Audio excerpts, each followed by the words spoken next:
Cet officier nazi a découvert plusieurs prodiges du football parmi les prisonniers de guerre. Il a donc proposé un match entre les prisonniers et les soldats nazis. Le jour du match arriva vite. Ce n'est qu'à ce moment-là que l'équipe des prisonniers a compris qu'ils affrontaient l'équipe nationale nazie.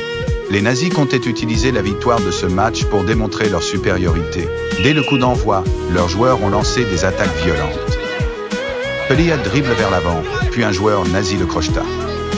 L'arbitre était aussi un nazi. Il a ignoré ses infractions. Le gardien Rocky a commis une erreur coûteuse lors d'un arrêt, concédant un corner qui a permis aux nazis d'ouvrir le score.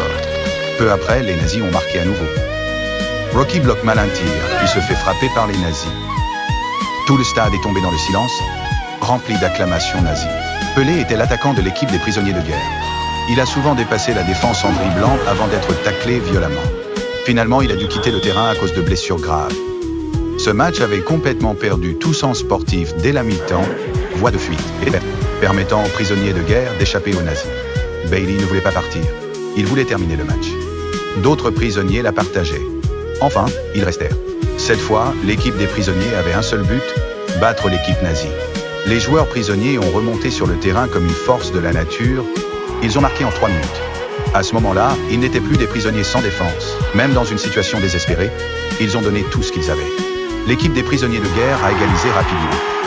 L'équipe nazie désespérait, elle a lancé une attaque rapide et tiré au but, mais le ballon a été bloqué par Rocky. Le match touchait à sa fin. Pelé s'est porté volontaire pour revenir. Il dribbla vers l'avant. Mais les nazis l'ont vaincu. Profitant d'une brèche, il a passé le ballon à un coéquipier. Dans les dernières secondes, le ballon est revenu à Pelé. À l'issue du match, l'équipe OW l'a emporté. Toute la foule a franchi les barrières et a envahi le terrain. Ils ont aidé les joueurs de POW à se changer et les ont escortés à travers la foule jusqu'à un endroit sûr.